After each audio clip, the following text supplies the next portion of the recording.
Magelang hari ini.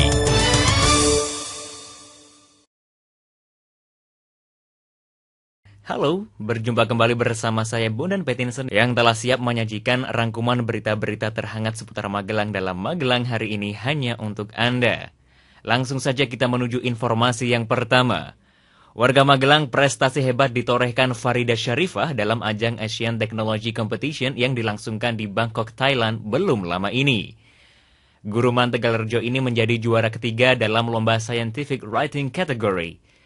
Ia mengalahkan banyak anak muda cerdas dari seluruh negara Asia.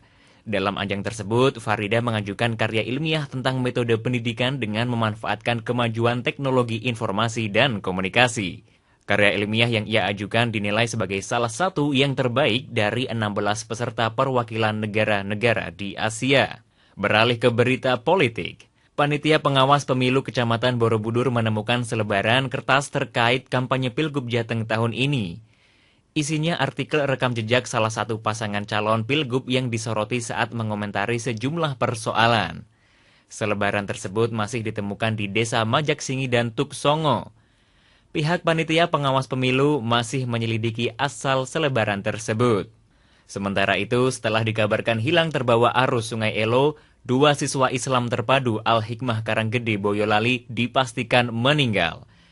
Kepastian ini didapat setelah salah satu siswa ditemukan oleh para relawan dalam kondisi meninggal. Jenazah tersebut ditemukan tersangkut di bebatuan di tepi alur Sungai Elo.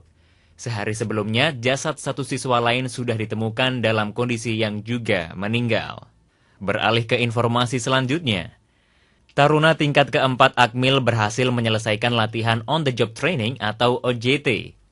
Kegiatan tersebut berlangsung 10 hari sejak 29 April lalu dilakukan di lingkungan Kodam 4 Diponegoro. OJT bertujuan memberikan gambaran yang nyata kepada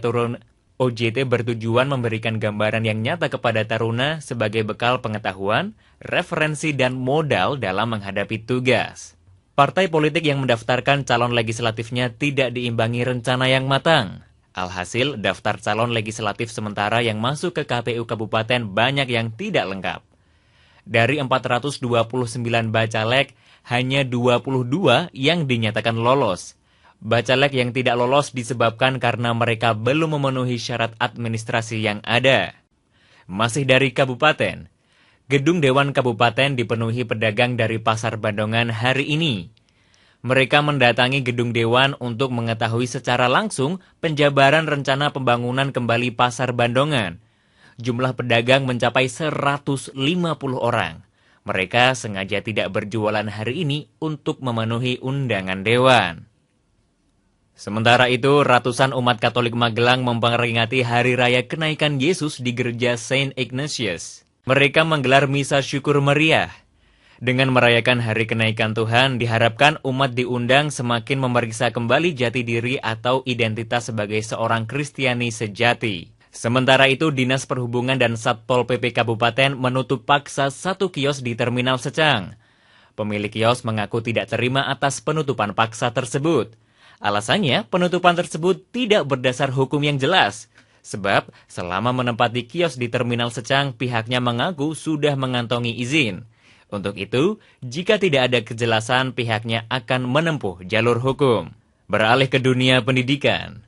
Ujian nasional SD tahun ini sudah berakhir dan berlangsung lancar. Dari daftar nominatif tetap peserta UN sebanyak 2.500 siswa, tidak ada yang absen mengikuti semua materi pelajaran yang diujikan. Ketua penyelenggara UN Kota mengaku, sejak proses pendistribusian soal tidak ada masalah yang terjadi. Diharapkan, hasil ujian nasional tahun ini meningkat dibanding tahun lalu. Beralih ke informasi selanjutnya, nilai murni hasil UN siswa tahun ini hanya dapat digunakan untuk syarat masuk jenjang pendidikan yang lebih tinggi. Sementara kriteria kelulusan ditentukan berdasarkan penghitungan nilai rapor sejak semester awal hingga akhir dan hasil nilai ujian sekolah. Hal tersebut disampaikan Ketua Penyelenggara Ujian Nasional Kota. Sementara itu, PMI Kota menggelar kegiatan Jumbara Bakti Gembira di SMA Negeri 5 Magelang. Kegiatan tersebut dilaksanakan selama 3 hari, mulai 9 Mei lalu hingga besok. Ketua Panitia mengatakan tujuan dilaksanakan kegiatan tersebut untuk menumbuhkan semangat kemanusiaan. Dalam kegiatan tersebut, peserta diharapkan bisa berbagi pengetahuan, keterampilan, sikap, dan pengalaman, serta menjalin persahabatan.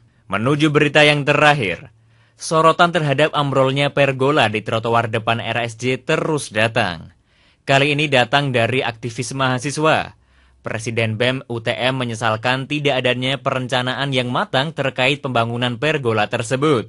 Dia juga menyesalkan rencana DKPTK untuk menghapus pergola tersebut. Demikian warga Magelang rangkuman berita-berita terhangat seputar Magelang yang telah saya sajikan untuk Anda dalam Magelang hari ini. Perbarui terus informasi Anda setiap harinya dalam Magelang hari ini. Saya Bondan Pattinson, sampai jumpa. Magelang hari ini.